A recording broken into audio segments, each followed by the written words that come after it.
Hello friends, good morning. And today Dali ba pulses ni खोथा रायलायनो नागिरदों. Dali ba pulses आ गोबां रोखोमनि दङ. जेरखम जोङो lentils, मसुर दाल, मुंग दाल, ओमफ्राय तुर दाल, उराद दाल बेफोरबो दङ.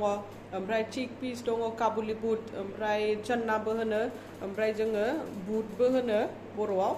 ओमफ्राय beans दङ, beansआव राजमा दङ, black beans दङ, soy beans दङ.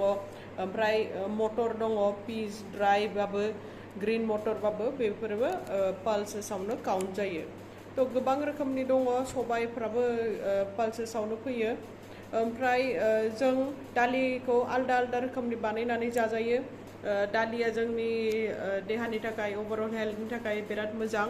ओमफ्राय न्यूट्रिशियस, फुल अफ न्यूट्रिशन. ओमफ्राय बेखौ अल ओवर द वर्ल्ड मोननो थाङो आलदा आलदा रोखोमनि दालिफोरखौ. ओमफ्राय जोंनि इन्डियायावबो मोनो, जोंबो जायो, आसामावबो गासिबो एभेलेबल दंखायो.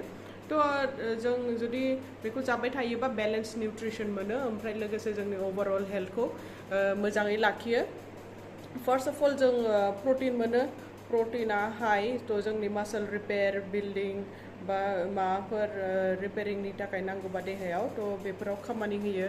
नेक्स्टआ जाबाय फाइबार. फाइबार दङ नंखायनो जोंनि डाइजेशनफोरखौ मोजां खालामो. ओमफ्राय लोगोसे गाट हेल्थखौ केयर खालामो. ओमफ्राय हार्टनि थाखाय मोजां, मानोना बाहाय एलडिएलखौ खमायहोयो, लो कलेस्ट्रल, लो डेन्सिटी कलेस्ट्रलखौ खमायहोयो, जे जोंनि हार्टनि थाखाय मोजां नङा. लोगोसे वेट मेनेजमेन्टआव हेल्प खालामो, मानोना बाहाय बियो लो फेट, ओमफ्राय लोगोसे डाइटरी फाइबार दङ, तो डाइजेशनाव हेल्प खालामो. ओमफ्राय स्टमाक फिलिं, बे नंखायनो वेट मेनेजमेन्टआव हेल्प खालामो. लोगोसे बे डायबिटिस फ्रेन्डलि, शुगार स्पाइक जाहोआ, बेना लो ग्लाइकेमिक इन्डेक्स नंखायनो. ओमफ्राय मैक्रोन्यूट्रिएंट्सफोरखौ मोनो जोङो, जेरखम आयरन दङ, फलेट दङ, केलसियाम, मैग्नीशियम, ओमफ्राय जिंक, भिटामिन बी मोननो थाङो. ओमफ्राय लोगोसे जोंनि बोनखौ मोजाङै लाखियो, मानोना केलसियाम, मैग्नीशियम, फस्फरास बाहाय मोननो थाङो. कैंसर प्रिवेंशनावबो हेल्प खालामो, मानोना बाहाय एंटीऑक्सीडेंटबो मोननो थाङो जों दालि जायोबा. ओमफ्राय ग्लुटेन फ्री, लो फैट जायो.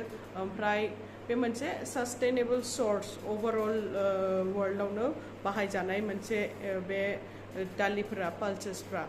तो नोंथांमोना बयबो आलदा आलदा रोखोमनि दालि बानायनानै जानो हायो, डाइटआव इनक्लुड खालामजायो आरो हेल्दी थाजायो. तो दिनैनि थाखाय बेनो, थैंक यू.